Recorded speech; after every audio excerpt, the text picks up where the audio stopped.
되신 그리스도 예수 찬양하리. 예수 나의 첫사랑 되시네. 내 첫사랑 지존자 되신 그리스도 예수 찬양하리. 보좌 앞에 나의 삶이 향기로운 제사로 주께 드려지길 원하네. 보좌 앞에 나의 삶이 향기로운 제사로 주께 드려지길 원하네. 오직 주만 바라보며 나의 삶을 드리네. 다른 길을 찾지 않으리. 나의 온전한 열정과 나의 찬양 대신에 주의 길을 따라가리라. 예수 나의 첫사랑 되시네. 내 첫사랑 지존자 되신 그리스도 예수 찬양하니. 예수 나의 첫사랑 되시네. 내 첫사랑 지존자 되신 그리스도 예수 찬양하니. 보좌 앞에 나의 삶이 향기로운 제사로 주께 드려지길 원하네. 보좌 앞에 나의 삶이 향기로운 제사로 주께 드려지길 원하네. 오직 주만 바라보면 나의 삶을 드리네. 다른 길을 찾지 않으리. 나의 사랑한 결정과 나의 찬양 대신에 주의 길을 따라가리라. 보좌 앞에 나의 삶이 향기로운 제사로 주께 드려지길 원하네. 보좌 앞에 나의 삶이 향기로운 제사로 주께 드려지길 원하네. 보좌 앞에 나의 삶이 향기로운 제사로 주께 드려지길 원하네. 큰 소리로 우리 리듬 함께. 보좌 앞에 나의 삶이 향기로운 제사로 주께 드려지길 원하네. 오직 주만 바라보며 나의 삶을 드리네. 다른 길을 찾지 않으리. 나의 온전한 열정과 나의 찬양 대신에 주의 길을 따라가리라. 오직 주만 바라보며 나의 삶을 드리네. 다른 길을 찾지 않으리. 나의 온전한 열정과 나의 찬양 대신에 주의 길을 따라가리라.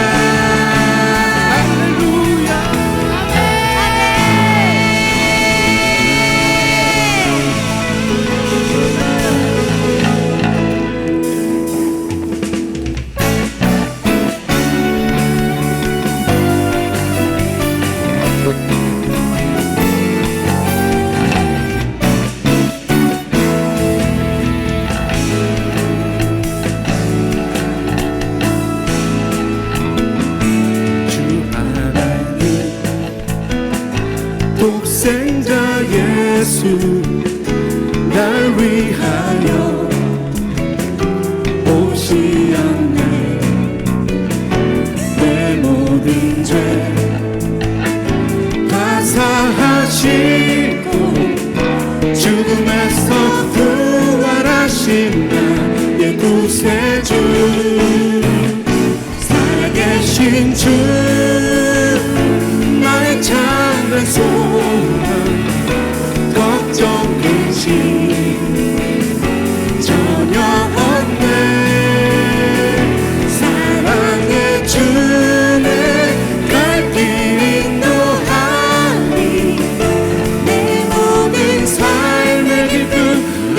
늘 충만하네. 주 안에서 거듭난 생명 도우시니 주의 사랑 참 기쁨과 확신 가지고 예수님의 도우심을 믿으며 살리. 살아계신 주 나의 참된 소망 걱정 근심 전혀 없네. 사랑의 주의 갈 길 인도하니 내 모든 삶의 기쁨 늘 충만하네.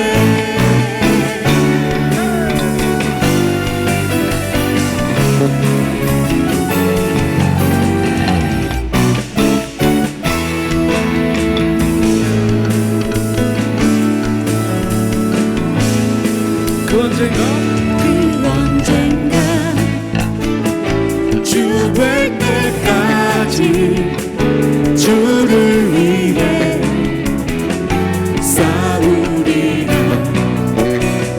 승리의 길 넓고 험해도 주님께서 나의 앞길 지켜주시리. 살아계신 주 나의 참된 소망 걱정 근심 전혀 없네. 사랑의 주의 갈 길 인도하니 내 모든 삶의 기쁨 늘 충만하네. 살아계신 주 나의 참된 소망 걱정 근심 전혀 없네. 사랑의 주의 갈 길 인도하니 내 모든 삶의 기쁨 늘 충만하네. 살아계신 주 나의 참된 소망 걱정 근심 전혀 없네. 사랑의 주의 갈 길 인도하니 내 모든 삶의 기쁨 늘 충만하네. 내 모든 삶의 기쁨 늘 충만하네.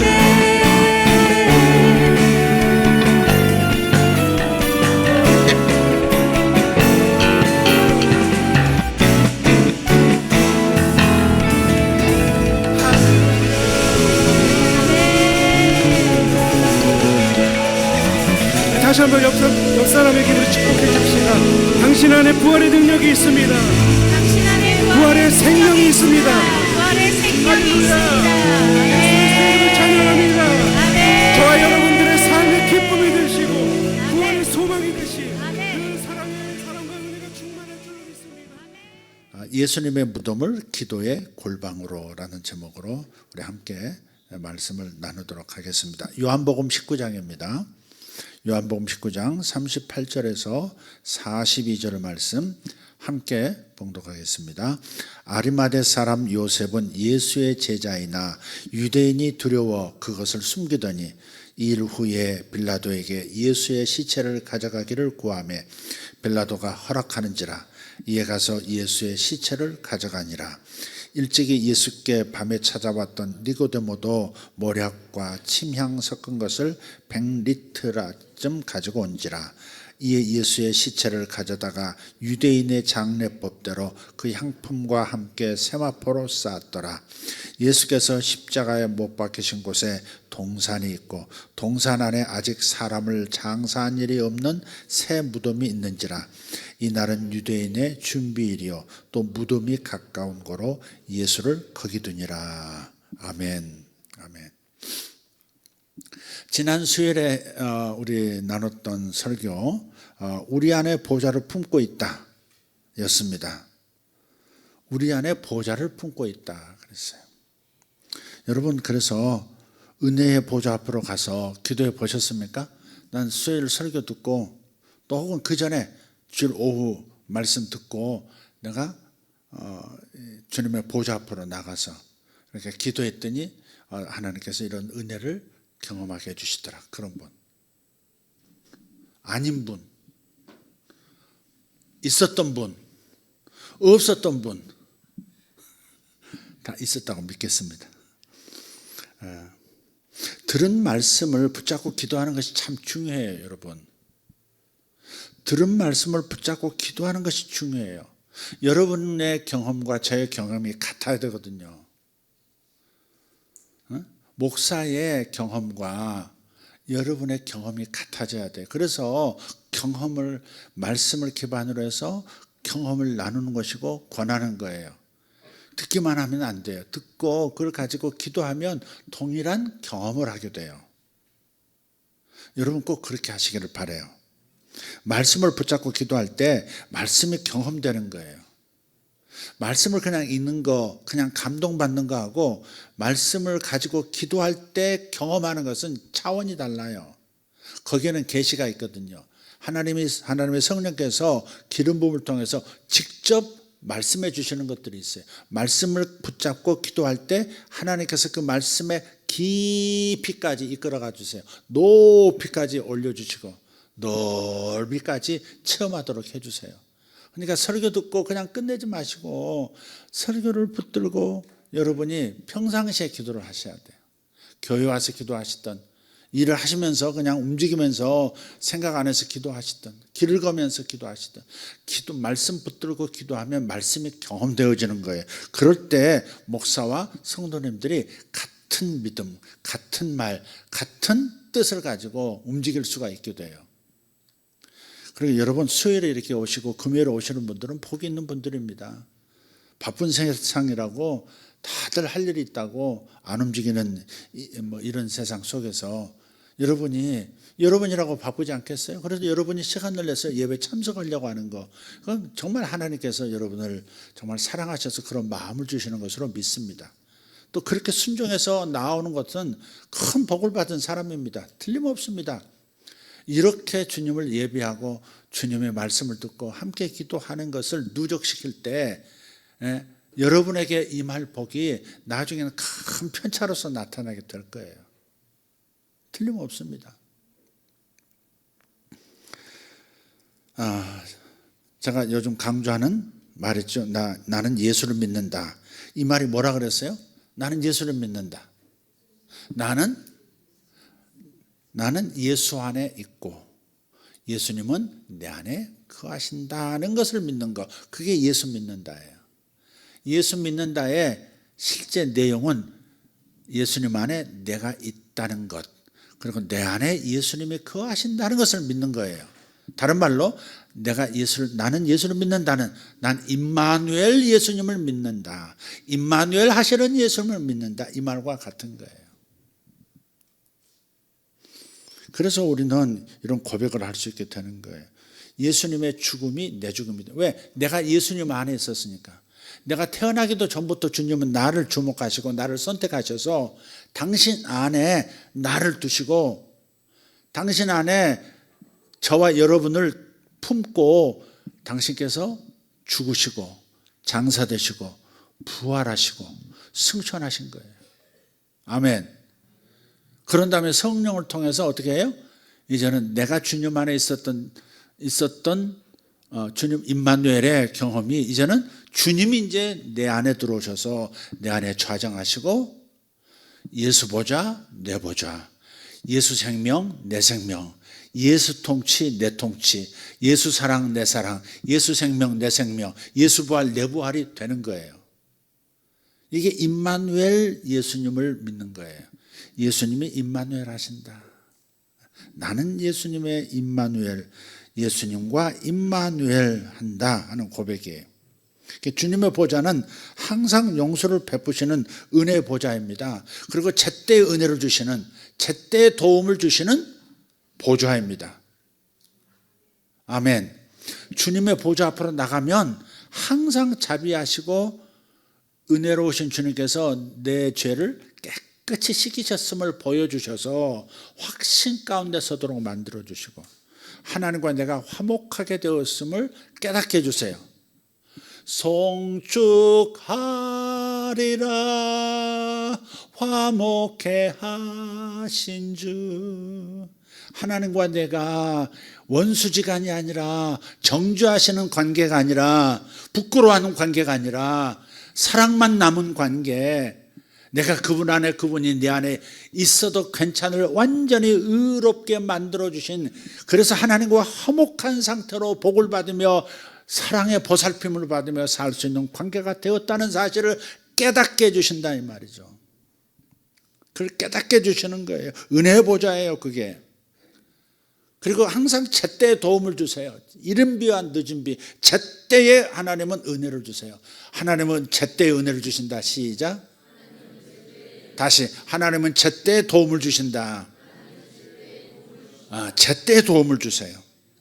이 보좌 앞으로 우리는 나아가야 하는 겁니다. 그래서 듣고 그냥 감동만 받고 끝내지 말고 그걸 기도로 끌고 가서 여러분의 경험으로, 여러분의 체험으로 만들려고 자꾸 여러분을 그 안으로 여러분을 미는 거예요. 제가 히브리서 4장 16절 세 번역으로 다시 한번 봅시다. 그러므로 우리는 담대하게 은혜의 보좌로 나아갑시다. 그리하여 우리가 자비를 받고 은혜를 입어서 제때에 주시는 도움을 받도록 합시다. 할렐루야. 이것이 복음인 줄 믿습니다. 이 복음을 우리가 같이 경험해야 돼요. 그래야 같은 영, 같은 뜻, 같은 마음, 같은 말, 같은 열매를 맺는 거예요. 그럼 오늘은 성금요일이라 그러죠. 성금요일. 예수께서 신문당하시고 십자가에 못 박혀 죽으시고 또 무덤에 장사되신 그날을 기념하는 날, 성금요일입니다. 거룩한 금요일이라 그 말이죠. 부자 아리마대 요셉이 빌라도와 딜해서 예수님의 시체를 찾아왔어요. 여러분, 로마는 뭐든지 돈 되는 일에만 움직입니다. 권력은요, 돈이 되는 쪽으로 움직여요. 거기에 또 개인적인 이 욕심에 의해서 이루어지는 일들이 대부분이에요. 권력자들이 왜 권력 잡으려고 해요? 이익이 되는 일이 훨씬 수월하기 때문에 그래요. 그래서 예수님의 시신, 죄인으로 판명돼서 죄인으로 사형 선고받고 죽은 예수의 시신조차도 그냥 안 내주는 거예요. 아마 이 부자 아리마대 요셉이 아마 손을 썼을 거예요. 상당한 양의 금전을 빌라도에게 주고 시신을 찾아왔을 거예요. 그러니까 아무나 할 수 없는, 부자들이 할 수 있는 일이에요. 이게 유대인 대제사장이 할 수 있는 일도 아니고 그들은 하려고 하는 것도 아니고, 어쨌든 할 마음이 있어도 돈이 없으면 권력자들로 못 움직이거든요. 부자 아리마대 요셉이 이때 자기 역할을 알고 예수님의 시신을 모셔옵니다. 그래서 자기가 나중에 죽으면 묻힐, 한 번도 매장해 본 적이 없는 새로 판 돌 가운데 깊숙하게 무덤을 파서 이렇게 안치하는 그런 그 무덤에 예수님을 모신 거예요. 그러니까 유대인들은 땅속에 묻는 게 아니라고 그랬죠. 땅속에 묻지 않습니다. 매장형이 아니에요. 장례식이. 안치해요. 시신을 그대로 이렇게 공기 중에 노출시켜서 1년, 2년 놔두면 그냥 뼈만 남고 살은 다 없어지고, 한 2년 뒤에 들어가서 다시 뼈들을 수습해서 유골함에 넣고 더 깊숙한 곳에 이렇게 영혼에 모시는 것. 그게 안치형 장례식이에요. 그래서 예수님도 땅에 묻히신 게 아니고 새로 판 굴 속에 이렇게 무덤에 이렇게 안치된 거예요. 그래서 우리 자신이 이런 기도의 골방이 있어야 하는데, 언제든지 즉시 들어갈 수 있는 기도의 골방이 우리에게 있어야 하는데, 그 중에 가장 좋은 장소가 예수님의 무덤입니다. 예수님의 무덤, 아무도 묻혀본 적 없는 새로운 그 무덤에 예수님 홀로 시신이 놓여 있어요. 그 장소로 들어가는 거예요. 예수님의 시신을 향품과 함께 세마포로 이렇게 감싸서 하얀 천으로 머리부터 발끝까지 다 감아서 무덤에 안치했어요. 이 무덤을 들어가면 완전한 어둠의 장소죠. 자기 손끝도 보이지, 손바닥도 보이지 않는 캄캄한, 빛이 조금도 들어오지 않는 그 차가운 골방, 무덤 속으로 들어가서 그곳을 자신의 기도의 골방으로 삼는 거죠. 그래서 상상력을 좀 발휘해서 예수님의 새 무덤으로 들어가 보시기를 바라요. 빛이 조금도 스며들지 않기 때문에 아무것도 보이지 않습니다. 오직 예수님의 시신이 돌단 위에 모셔져 있다는 것만 압니다. 내가 손을 뻗으면 예수님의 몸을 감은 그 세마포 질감이 느껴질, 그것이 바로 우리의 기도의 골방이 될 수 있다 하는 겁니다. 예수님은 기도할 때 골방을 사용하라고 말씀하셨어요. 기도할 때는 골방으로 들어가라, 골방을 사용하라 말씀하셨어요. 마태복음 6장 6절에 있죠. 너는 기도할 때 내 골방에 들어가, 너의 골방이라 그랬어요. 너의 골방에 들어가 문을 닫고 은밀한 중에 계신 내 아버지께 기도하라. 은밀한 중에 보시는 내 아버지께서 갚으시리라. 기도에는 보상이 있죠. 근데 은밀하게 하면 할수록 은밀한 중에 보시는 아버지의 보상이 있다, 그렇게 말씀하고 있어요. 그래서 이 골방은 자신만의 골방이에요. 아무도 방해할 수 없는 장소예요. 완전한 캄캄함, 완전한 흑암이에요. 완전한 침묵이 있어요. 아무도 소리 내지 않아요. 죽은 시신이 소리 내지 않죠. 무덤 안은 그런 거예요. 완전한 침묵, 아무것도 보이지 않고 자신의 손끝 발끝 하나 볼 수 없어요. 그렇지만 손을 뻗으면 주님을 감싼 세마포가 느껴지고 주님이 그곳에 계신다는 것을 알 수 있어요. 그래서 유일하게 방해받지 않는 장소, 주님이 장사되신 무덤을 나의 기도의 골방으로 삼는 거예요. 제가 몇 주 전부터 그렇게 하고 있어요. 기도할 때면 기도의 골방, 주님의 무덤 안으로 들어가서 나의 그 무덤을 나의 기도의 골방으로 삼고 기도하는 거예요. 너무 좋아요. 캄캄한 장소. 조그만 빛이 있으면 시선을 끄는 것도 있을 텐데 그런 것도 없어요. 완전한 침묵, 아무 소리도 들리지 않아요. 숨 쉬는 소리도 들리지 않아요. 내가 혹 숨 쉬는 소리를 들을 수 있을지언정 시신에게서 숨 쉬는 소리도 나오지 않아요. 여기는 유일하게 방해받지 않을 수 있는 장소예요. 그래서 주님이 장사되신 그 무덤을 나의 기도 골방으로 삼는다. 여기는 주님과 나밖에 없어요. 오직 주님은 나와만 독대하세요. 얼마나 집중하기 좋은 장소입니까? 여러분의 골방으로 들어가세요. 골방이라고 하는 것은 여러분이 집에다가 골방을 만들고 기도의 처소를 만들 수도 있지만, 그러나 여러분은 전천후가 되셔야 돼요. 언제든지 어느 장소든지 어느 때든지 골방으로 들어갈 수 있는 여러분만의 골방이 있어야 돼요. 그게 바로 상상을 통해서 예수님의 무덤 안으로 들어가서 그 무덤을 나의 기도의 공간으로 삼는다 하는 것의 의미예요. 죽음으로 계시는 주님은 내 말이라면 무엇이든지 조용히 들어주실 거예요.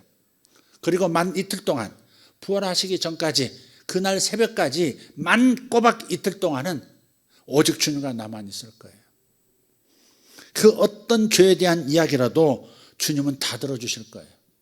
어떤 고백이라도 깜짝 놀라시지 않을 거예요. 결코 정죄하시기 하지 않으시기 때문에 그렇습니다. 예수님의 죽음은 보통 죽음이 아니죠.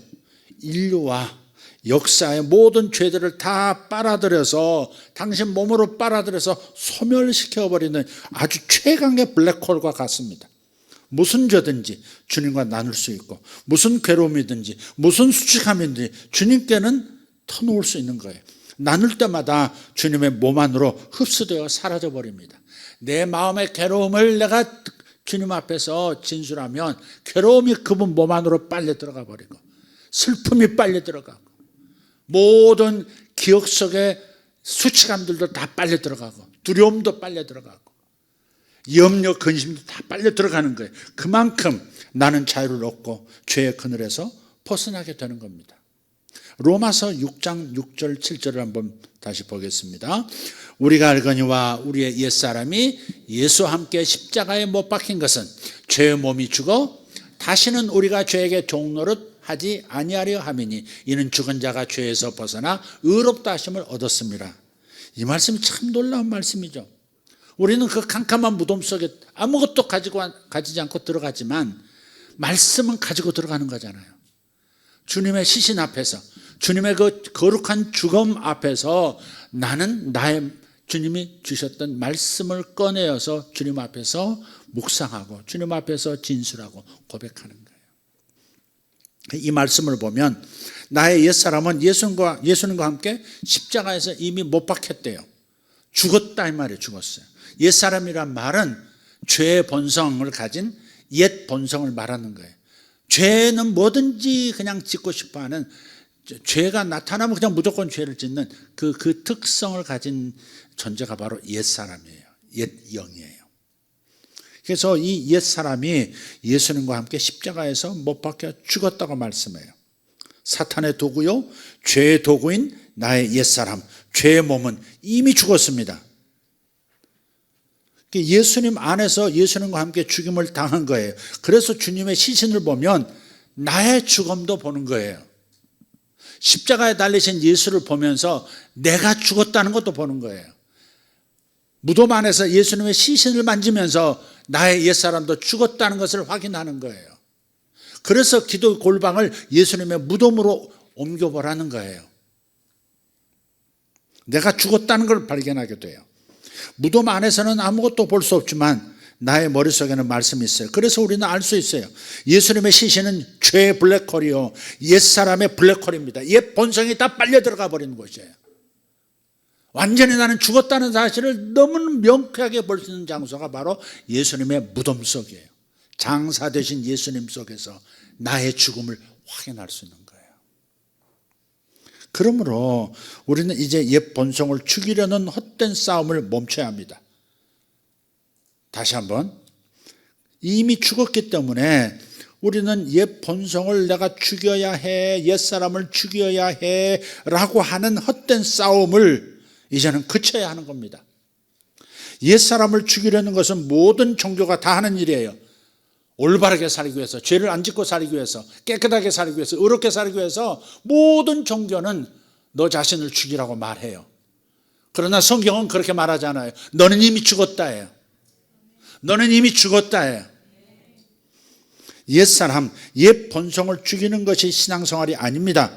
옛 본성을 죽이려 하지 말고 옛 본성이 죽었다는 것을 믿으십시오. 이것이 성경이 요구하는 거예요. 이것이 살 길이에요. 자기를 죽이려고 애쓰지 말라. 십자가에 못 박아라 그랬다. 그래서 나를 십자가에 못 박으라고 애써요. 나를 죽음에 넘기려고 애쓴다. 아니요. 네가 이미 죽었다는 사실을 발견하고 그 사실에 동의하고 그 사실에 공감하고 그 사실에 아멘하고 믿음으로 취하는 거예요. 거기서부터 자유가 시작되는 거예요. 로마서 6장은 전체가 옛 본성은 죽었고 부활 본성으로 연합되었다. 부활의 새 생명으로 연합되었다는 것을 말하고 있는 장이 로마서 6장 전체예요. 그게 7장, 8장까지 이어지는 겁니다. 사도 바울은 로마서 7장 19절에서 이런 탄식을 해요. 사도 바울조차도 이런 탄식을 해요. 내가 원하는 바 같이 내가 원하는 바 선은 행하지 아니하고 도리어 원하지 아니하는 바 악을 행하는도다. 이게 바울의 탄식이에요. 나는 주님이 나를 구원시켜 주시고 사도로 삼아 주셨는데, 복음을 전하는 자로 만들어 주셨는데, 예수의 증인으로 삼아 주셨는데, 그래서 선을 행해야 할 텐데, 의를 행하며 살아야 될 텐데, 원하는 바 선은 행하지 않고 도리어 원하지 않는 그 악을 내가 자꾸 행하더라. 이게 바울의 탄식이었어요. 우리만의 탄식이 아니에요. 그 위대한 바울도 탄식했던 부분이 바로 이 부분이에요. 내가 선을 행하기 원하는데 도리어 악을 행하더라. 도대체 이게 어떻게 된 거냐. 이게 바울의 딜레마. 옛 본성을 죽이려 하면 할수록 더 안 되더라 하는 거예요. 그러니까 바울이나 우리나 옛 본성과 싸우려고 하면 죄책감만 더 커진다고 하는 겁니다. 말씀을 지켜야 되겠다 생각하면 할수록 이상하게 죄가 더 살아납니다.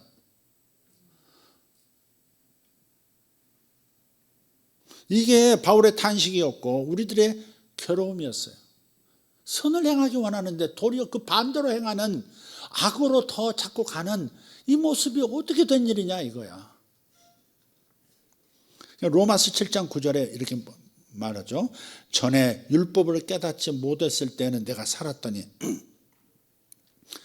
말씀이 없으면 내가 죄를 지적받지 않잖아요.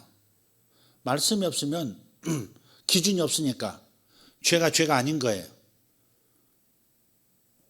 율법이 다가오니까, 말씀이 다가오니까 죄가 살아나는 거예요.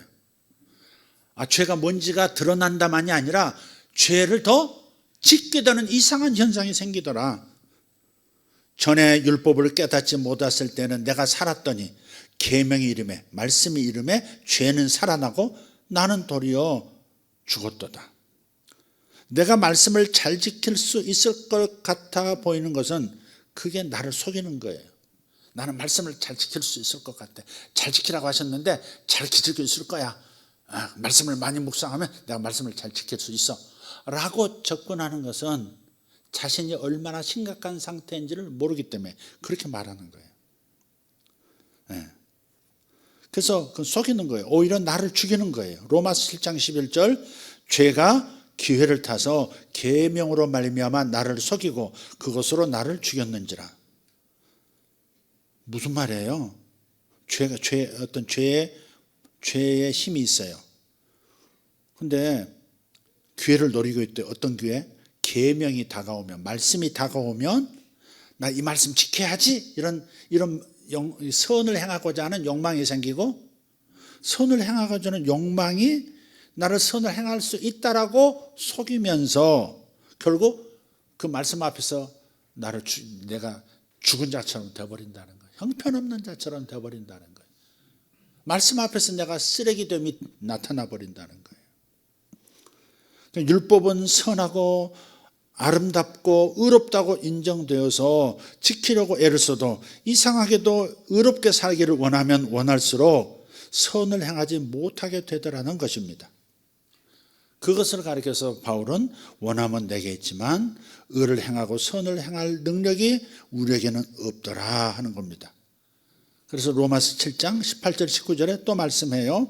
내 속 곧 내 육신에 선한 것이 거하지 아니하는 줄을 아노니 원함은 내게 있으나 선을 행하는 것은 없노라. 내가 원하는 바 선은 행하지 아니하고 도리어 원하지 아니하는 바 악을 행하는도다. 그래서 사도 바울은 우리도 마찬가지예요. 탄식하게 되는 거예요. 24절 오호라 나는 공고한 사람이로다. 이 사망의 몸에서 누가 나를 건져내랴. 완벽하게 살려고 할수록 더 죄의식에 잡힐 수밖에 없게 되어 있습니다. 나는 완벽하게 살려고 하는 것이 거짓에 섞고 있는 것이라는 말씀이 저에게는 큰 힘이 됐어요. 완벽하게 살려고 하면 할수록 내가 거짓에 섞고 있는 것이더라. 이게 저한테는 단서가 됐다 이 말이에요. 7장 11절 다시 보면 죄가 기회를 타서 계명으로 말미암아 나를 속이고 그것으로 나를 죽였는지라. 나는 이제 완벽하게 살려고 하지 않고 믿음으로 살려고 하는 거예요. 그래서 여러분에게 적용해서 생각해 보세요. 나는 이제 완벽하게 살려고 하지 않고 이제는 믿음으로 살겠다. 이게 답이다 이 말이에요. 나의 옛사람, 나의 옛 본성은 이미 예수님과 함께 십자가에서 죽었다는 것을 믿으며 사는 겁니다. 요게 정답이고 요게 탈출구예요. 그래서 로마서 6장 6절 7절 다시 읽으면 우리가 알거니와 우리의 옛사람이 예수와 함께 십자가에 못 박힌 것은 죄의 몸이 죽어 다시는 우리가 죄에게 종노릇 하지 아니하려 함이니 이는 죽은 자가 죄에서 벗어나 의롭다 하심을 얻었습니다. 자, 이런 대목에서 여러분들이 이런 말씀들을 들고 주님의 그 주검, 주님의 거룩한 시신 앞에 가서 이 말씀을 가지고 실험하셔야 되는 거예요. 묵상하셔야 되는 거예요. 주님의 시신 앞에서. 근데 주님의 죽으심, 주님의 시신은 주님의 시신만이 아니고 나의 옛사람의 죽은 모습이기도 하다 이 말이죠. 예수께서 나를 끌고 십자가에서 죽어주셨으니까, 나를 끌고 장사까지 되셨기 때문에 지금 죽어있는 시신은 예수님만이 아니라 그 모습이 나이기도 하다 이 말이죠. 주님은 당신의 시신을 통해서, 당신의 죽음을 통해서 우리의 옛사람이 죽었다는 것을 우리에게 알려주시는 거예요. 이것이 단지 지식으로 머리에 남아있고 동의하는 수준이 아니라 경험이 되려면 여러분이 이 말씀을 들고 그 무덤 안에 들어가서 주님의 시신 앞에서 선언하셔야 되는 거예요. 믿겠다고 결정하셔야 되는 거예요. 여러분이 옛사람과 싸워서 이기겠다고 주님 앞에 약속 드리는 게 아니라 주님이 이미 나를 죽이셨다고 그렇게 보여주시는 것을 시인하고 인정하고 믿어드릴 때 그 능력의 역사가 내 삶 속에 나타나는 거예요. 여러분이 말씀 붙들고 기도하라는 거예요. 기도 안 하면 절대 이 말들이 그래 뭐 이해는 하고 뭐 목사님 뭐 경험하시는 것 같네. 근데 여러분의 경험은 되지 않는다 이 말이죠. 절대 가만히 계시면 안 돼요. 말씀을 들어서 오늘 자기 전에도 이 말씀 붙들고 주님의 무덤 안에, 주님 시신 앞에 가서, 아니면 주님의 십자가 앞에 가서 이 말씀을 선언하시고 묵상하시라니까요. 그러면 계시의 영이, 성령의 알게 해주시는 그 기름 부음이 실체를 드러내서 아 맞습니다가 되게 하는 거예요. 하셔야 돼요. 여러분 기도하셔야 돼요. 기도하지 않고 듣기만 하고 끝나시면 안 되는 거예요. 그래서 성경에는요 믿음으로 하지 않는 모든 것이 죄라고 하셨어요. 로마서 14장 23절 믿음을 따라 하지 아니하는 것은 다 죄니라. 내 노력으로 할 수 있다고 하는 것도 죄라는 거예요. 나는 할 수 있어 라고 하는 것도 죄라는 거예요. 나는 선을 행할 수 있어 하는 것도 죄라는 거예요. 믿음으로 하는 것만 죄가 아닌 거예요. 믿음을 따라 하지 아니하는 모든 태도들, 동기들, 행동들, 말들은 다 죄예요. 명확하게 말씀하잖아요. 믿음을 따라 하지 아니하는 것은 다 죄니라. 다 죄니라. 다 죄니라. 그러니까 믿음으로 받아들여야 되는 거예요. 그래서 이제부터는 오직 믿음으로 생각해야 돼요. 예수님과 나의 옛사람은 함께 죽었다고 그렇게 믿고 주장하고 선언하십시오. 나의 죄가 완전히 사라졌음과, 다시 말해 십자가의 보혈로 내 죄가 다 씻겨졌음과, 또 죄를 지을 능력까지도 없어졌음을 주장하십시오. 내 육으로 풀이하면 아직은 나는 살아있는 것 같아요. 예수 믿기 전이나 믿은 누나 똑같은 것 같아요. 여전히 죄를 짓는 것 같이 보일지라도 속지 말라고요. 진리가 진짜인 겁니다. 보이는 현상이 진리가 아니고 하나님의 말씀이 진리인 거예요. 말씀을 선택하시고 말씀을 믿으세요. 할렐루야. 그래서 죄의 몸이 죽었다는 것은 죄 지을 몸이 죽어버렸어. 옛사람이 죽어버렸으니까 더 이상 죄를 지을 수가 없다는 거예요. 이것을 선포하기 시작하면 나도 모르게 어느 사이인가 죄하고는 상관없는 삶을 살고 있는 거예요. 의식하지 않았는데 어느 사이에 뒤돌아보니까 내가 최근에 전혀 화를 안 내고 살았네? 전혀 뭐 우울하지도 않았네? 슬픔 따위가 내게 전혀 없는 것처럼 내가 몇 주 동안, 몇 달 동안 살았네? 언제부터였지? 바로 그 사실을 믿었을 때부터.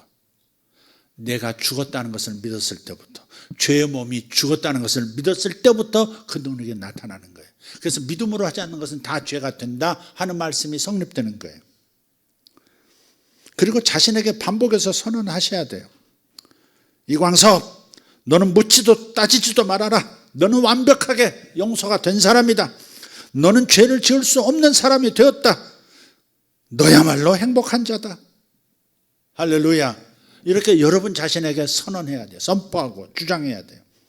나에게 반복해서 인식시키는 일을 하셔야 합니다. 믿음으로 선포하면 할수록 나에게 생명이 되고 힘이 되고 능력이 돼서 나타납니다.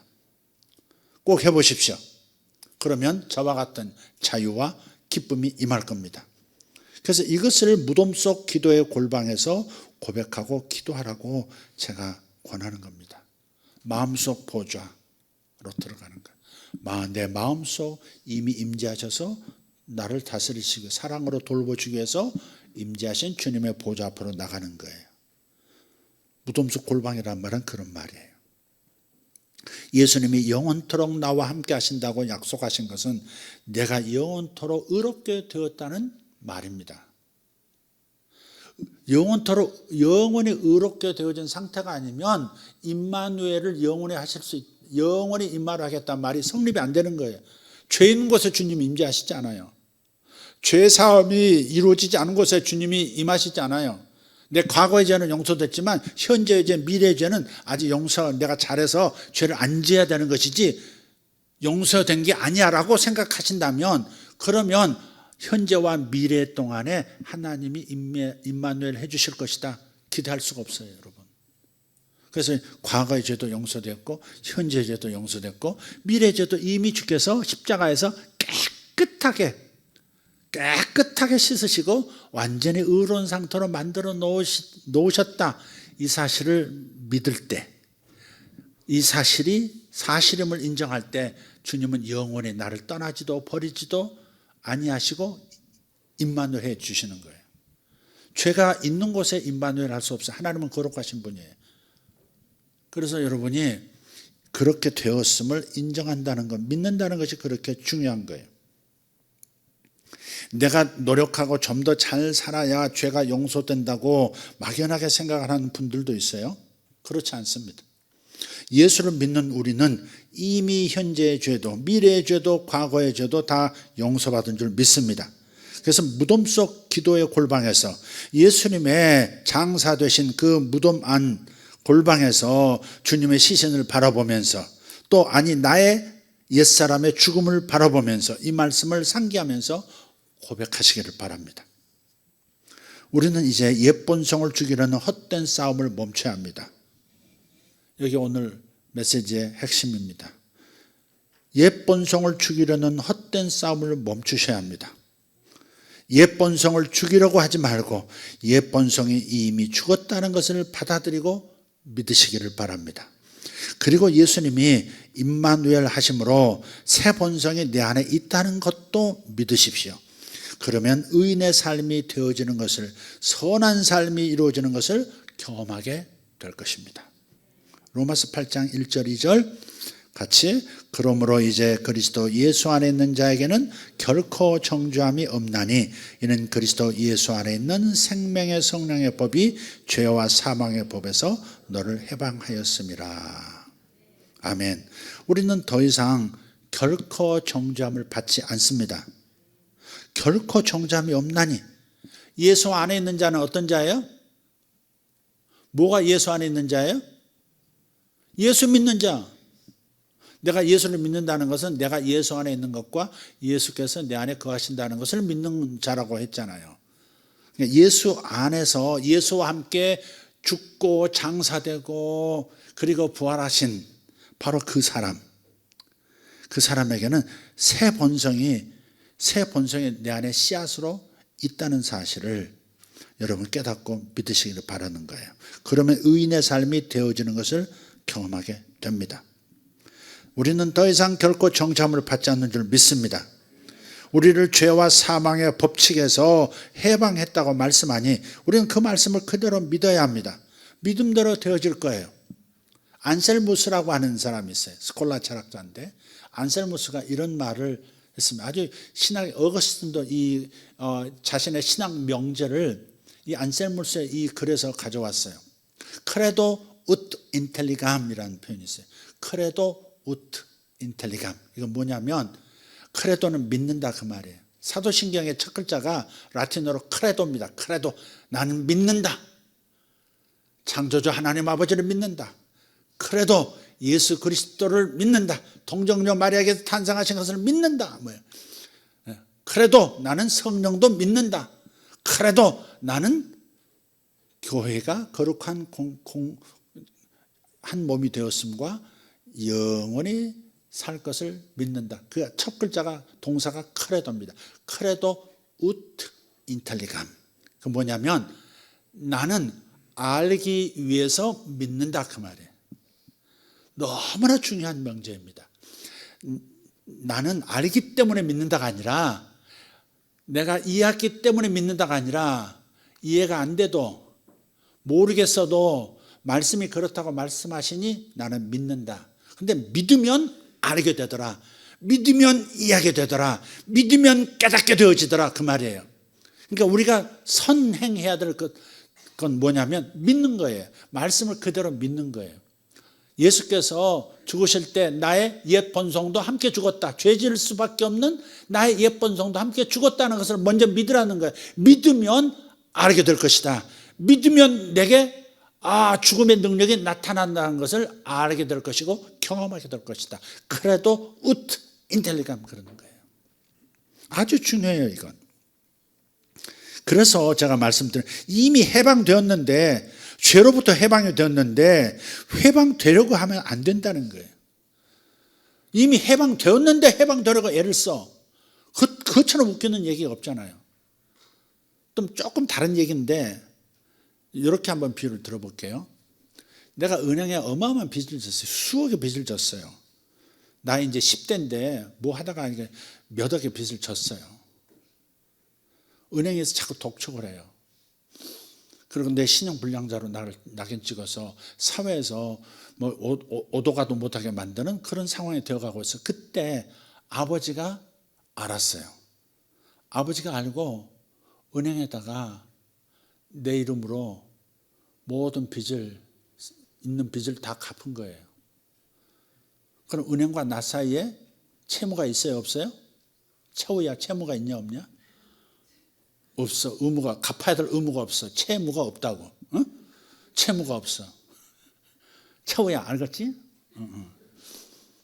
근데 은행에 가서 내가 지금 빚이니까 내가 또 갚겠다고 또 거품 물고 또 계속해서 돈을 집어넣고 앉았네? 이게 될 일이 아니에요. 내 가족이, 내 아버지가 나의 나의 빚을 다 갚았다니까? 이미 은행에서는 끝났어요. 나와 채주와 채무 관계가 다 끝났다. 정산이 됐다고요. 근데 또 그걸 굳이 소급해서 내가 빚을 갚겠다고 은행하고 그렇게 나대면 이게 얼마나 웃음꼴이냐 이 말이죠.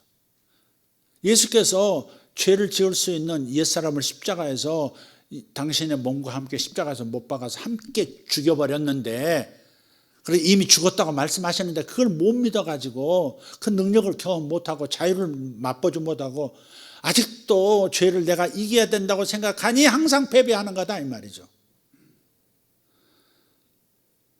승리의 비결은 예수께서 이미 승리를 주셨다는 것을 믿는 거예요. 나는 승리자라는 사실을 여러분이 반복해서 선포하고 나 자신에게 계속 인식시키고 주지시키고 다시 wake up, 정신 차려. 예수께서 이루신 일을 믿는 것이 믿음이야. 이렇게 자꾸 나에게 자꾸 이 영의 생각으로 돌아가도록 만들어줘야 되는 거야. 영의 세계에서 이미 다 이루어졌음을 자꾸 상기시켜줄 때 그 현상이, 승리의 현상이, 새 생명의 현상이, 새로운 피조물의 현상이 나타나는 것이다. 아멘. 네. 우리에게 정죄함이 있어요, 없어요? 없어요. 정죄함이 없다는 것은 죄가 없다는 거예요. 근데 정죄함이 없다고 하는데 스스로 정죄하지 말라고 말씀드리고 싶어요. 그냥 믿고 감사하기 시작해 보세요. 그냥 믿고 감사하세요. 해결할 수 없는 끝없는 싸움에서 빠져나오셔야 합니다. 우리는 자꾸 그 함정 안에서 계속 맴돌고 있어요. 말씀을 그냥 믿어라. 그래도 인텔리감, 믿으면 알게 되어진다. 말씀을 그냥 믿으면, 주님이 그러셨다면 그런 줄 알고 믿으면 되는 거예요. 하나님의 말씀은 일단 이해가 안 돼도 받아들이셔야 합니다. 그러면 점점 더 이해가 되면서 명쾌해질 거예요. 이걸 가리켜 계시, 레벨레이션이라고 하는 거예요. 우리는 이해가 안 되거나 공감이 안 되면 안 믿으려고 하는 경향이 있어요. 좋은 믿음은 이해가 되거나 변론에 이겨서 믿는 것이 아닙니다. 그냥 말씀대로 믿는 거예요. 성령이 당신 안에 계시면, 은사가 당신 안에 방언이 이미 있는 거예요 라고 말하면, 난 방언한 적이 없는데, 방언이 안 나오는데 왜 난 방언이 있다고 말하느냐, 이렇게 항변하는 사람하고 똑같은 거예요. 성령이 임하셨으면, 성령이 내 안에, 예수 믿게 하시고 성령이 내 안에 거하시면 나는 방언도 내 안에 있는 거예요.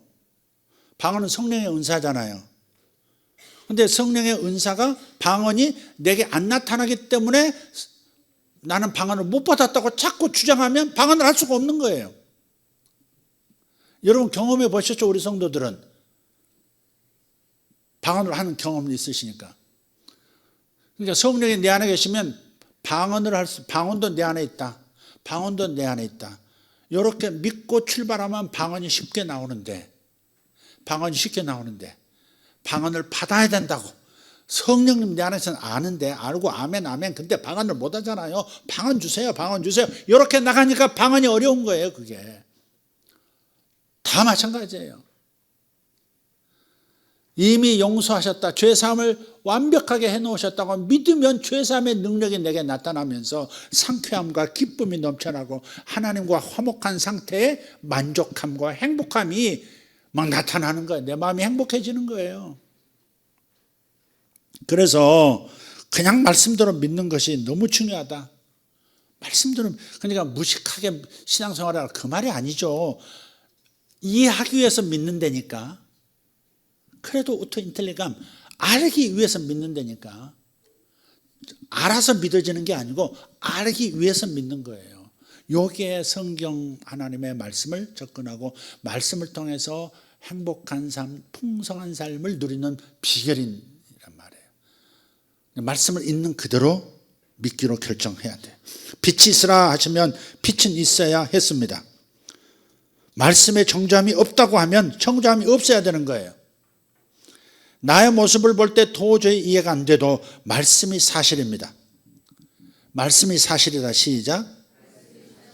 내 모습이 사실이 아니라, 시작. 내 모습이 사실이 아니라 말씀이 사실이다.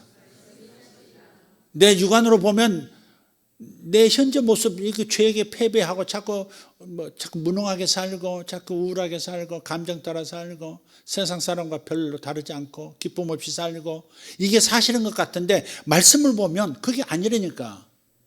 말씀을 보면 내 모습이 사실이 아닌 거예요. 내 모습을 고백할래요? 말씀을 고백하실래요? 내 연약해 보이는 내가 판단한 내 육으로 판단한 나의 모습이 진실이라고 말하실 거예요. 말씀이 진실이라고 말할 거예요. 여러분 선택하셔야 돼요. 이제부터 항상 순간순간 선택하셔야 돼요. 말씀이 사실이에요. 말씀이 진리예요. 그러면 말씀 현상이 나타나는 거예요. 믿은 대로 되는 거예요. 이것이 주님이 이루어 놓으신 일을 우리는 그저 받아들임으로써 해방되어지고 승리하는 겁니다. 이것이 생명의 성령의 법칙입니다. 로마서 8장 1절 2절 다시 그러므로 이제 그리스도 예수 안에 있는 자에게는 결코 정죄함이 없나니 이는 그리스도 예수 안에 있는 생명의 성령의 법이 죄와 사망의 법에서 너를 해방하였습니다. 아멘. 죄와 사망의 법에서 해방했대요. 죄를 자꾸 지을 수밖에 없는 법칙에서 해방했대요. 법칙에서 해방됐어요. 불치병을 낫게 하는 것만이 기적을 일으키는 믿음이 아닙니다. 가장 큰 기적의 믿음은 뭐냐? 죄 용서받았음을 믿는 믿음입니다. 또 죄를 지을 수 있는 죄의 몸이 이미 죽었음을 믿는 믿음이 가장 큰 기적입니다. 그래서 기도의 골방, 주님의 무덤 속 골방으로 들어가서 이것을 날마다 확인하십시오. 무덤 안에는 예수님의 죽음이 있습니다. 그리고 나의 죽음도 있습니다. 죄의 몸이 죽었으니 나는 죄에게서 해방된 겁니다. 죄를 짓는 몸이 죽어버렸으면 죄를 지을 수 있어요? 없어요? 없다니까 한번 이성적으로 이건 한번 생각해 보세요. 죽은 자는 절대 죄가 와서 살랑거리든 사탄이 와서 유혹을 하든 반응하지 않습니다. 그래서 주님께서 나의 옛사람을 죽여버리신 거예요. 십자가에서 당신 죽으실 때 같이 끌고 들어가서 죽어버리신 거예요. 근데 이걸 여러분이 이 말씀, 주님이 해놓으신 이 말씀을 믿으면 죽음 현상이 죄를 지을 수 없는 나의 모습이 나타나기 시작해요. 나도 모르게 죄와 상관없이 살기 시작해요. 관계 속에서도 죄를 짓지 않아요. 관계 속에서도 죄를 짓지 않아요. 자유를 가지고 살게 되는 거예요. 그래서 상상 속에서 하나님 주신 그 이미지네이션, 상상 속에서 예수님의 무덤으로 들어가서 그 무덤 속을 기도의 골방으로 삼아 보세요. 언제 어디서든 즉시 들어갈 수 있는 기도의 골방입니다. 주님께서 그곳에서 많은 계시를 베풀어 줄 겁니다. 제가 후드티 가끔 얘기하죠. 가끔 후드티 이렇게 뒤집어 쓰는 거 있죠. 소희가 가끔 그러던데 옛날에 겨울에는 이렇게 예배 때도 갑자기 이렇게 후드를 탁 머리에다 뒤집어서 이렇게 앉아 있더라고. 옆에서 봐도 얼굴이 안 보이고 이리 봐도 안 보이죠. 자기만의 공간 안에 들어가는 거죠. 그게 간단하잖아요. 내가 어느 골방 안으로 들어가는 것도 골방에 들어가는 거지만 자신 스스로 이렇게 다른 사람과 외부와 차단하는 후드티를 딱 덮어쓰고 고개만 조금 숙이면 나만의 골방으로 들어가는 거듯이 좀 더 마음속 골방으로, 마음속에서 예수님이 묻히신 장사 되신 그 무덤 안으로, 캄캄한 무덤 안으로 들어가면 모든 것과 차단돼요. 눈 감고 무덤 속으로 들어가 보세요. 정말 캄캄해요. 빛도 없어요. 내 머릿속에 복잡한 거 외에는 아무것도 복잡한 게 없고 소음도 없고 나를 방해하는 것도 아무것도 없어요. 조금만 가만히 있으면, 그리고 주님의 거룩하신 죽음 앞에서 주님 저 왔어요. 주님 저 왔어요. 주님이 죽으셨네요. 주님이 죽으셨네요. 근데 주님이 나를 끌고 같이 죽으셨다고 하니까 내가 죄를 지을 수 있는 나의 옛 사람도, 옛 몸도 죽었네요. 나는 이제 죄를 지을 수가 없는 사람이 되었네요. 감사합니다. 나는 죄를 지을 수 없습니다. 머릿속에서도 방해해요. 너 아까 죄 졌잖아. 아까 성질내고 들어왔잖아. 막 해도 그건 상관없어요. 그건 사실이 아니에요. 지금 주님께서 하신 말씀이 더 사실이에요. 주님께서 하신 말씀이 더 이 영의 생각이 더 사실인 거예요. 육을 따라가는 자는 육의 생각을, 육신의 생각을, 영을 따라가는 자는 영의 생각을 하나니 육신의 생각은 사망이요 영의 생각은 생명과 평안이니라 했어요. 그러니까 생명과 평안을 주는 영의 생각, 즉 말씀이 나에게 진술하신, 말씀이 나에게 말씀하시는 그 말씀을 진짜 사실로 받아들이고 고백하고 선포하고 자기 자신에게 가르쳐주고 인지하도록 계속해서 하면, 그러면 새 생명과 연결된 능력이 나타나기 시작한다. 이거 꼭 기억하시고 승리의 비결을 여기서 찾으시길 바라요. 여러분이 노력해서 죄에서 벗어날 수 있다, 그래야 마땅하다, 그렇게 생각하는 것이 세상 사람의 이치로는 육의 논리라는 그게 맞아요. 그러나 사도 바울도 해봤어요. 누구보다 율법을 잘 지키려고, 말씀을 잘 지키려고 노력해온 사람이 사도 바울이에요. 근데 사도 바울의 결론이 뭐예요?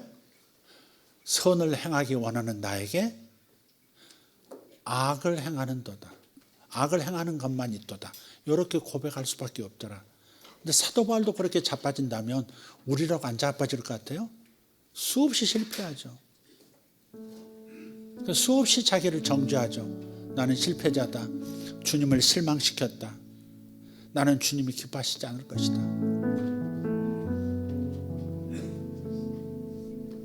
그래서 육신의 생각을 선택할 건지 영의 생각을 선택할 건지 여러분이 결정하세요. 말씀을 있는 그대로 믿으세요. 주께서 나를 위해서 해놓으셨다는 그 말씀을 있는 그대로 믿으세요. 거기서 모든 승리가 출발돼요. 걸러서 막 비틀어서 물타기해서 읽으려고 하지 말고 말씀을 그대로 믿으세요. 너는 죽었다. 죄를 지을 수 있는 몸이 이미 죽었다. 너는 죄를 지을 수 없다라고 말씀하셔서 아멘. 저는 죄를 지을 수 없습니다. 비록 바깥에서 또 실수했다 할지라도 다시 무덤 안으로 돌아와서 십자가 앞으로 돌아와서 다시 그 말씀을, 진리의 말씀을 펴놓고 그 말씀을 선포하는 거예요. 정죄감을 붙들고 수치감을 붙들고 부끄러움을 붙들고 계속 묵상하지 말고 말씀을 붙들고 묵상하셔야 되는 거예요. 그러면 제대로 된 승리가 이제부터 또 펼쳐져요. 또 갔다 잠깐 실수할 수도 있어요. 그때 다시 돌아오세요. 십자가 앞으로 다시 돌아오세요. 다시 무덤 안으로 들어오세요. 그리고 내가 죽은 걸 확인하세요.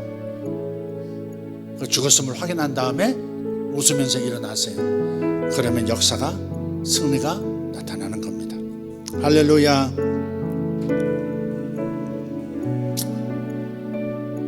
그래서 이 말씀을 가지고 묵상하기 시작하시면 정말 큰 기쁨이 넘치실 거예요. 세상이 줄 수 없는 기쁨이 여러분에게 있어야 돼요. 세상이 줄 수 없는 기쁨으로 여러분은 환해지셔야 돼요.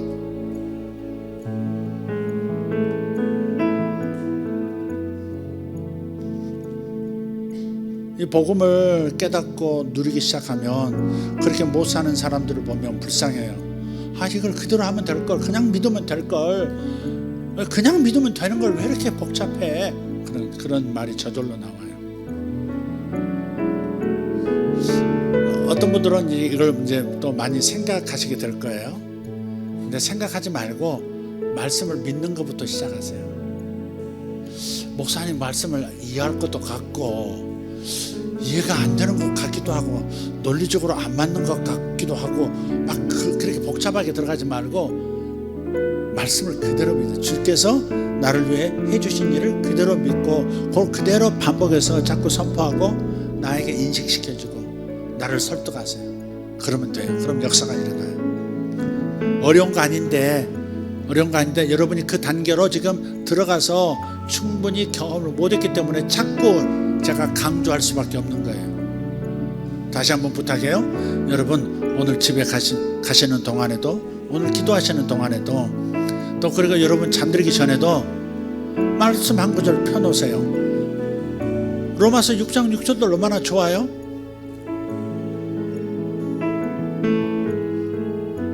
죄를 지을 수밖에 없었던 나의 옛사람을 예수와 함께 십자가에 못 박아 죽였다고 말씀하시는 그 구절.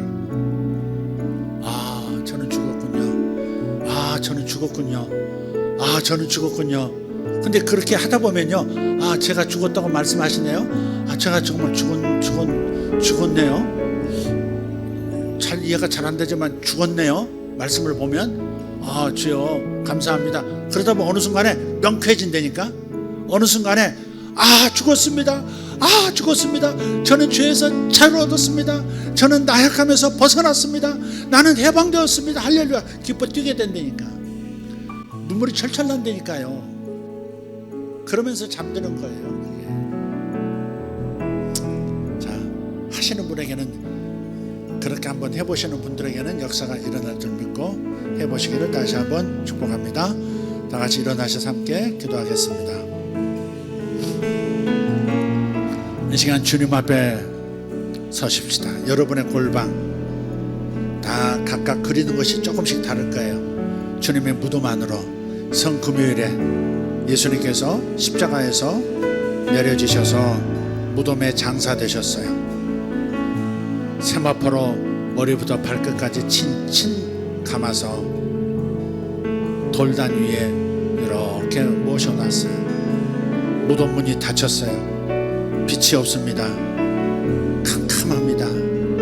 오직 주님밖에 내 곁에 없어요.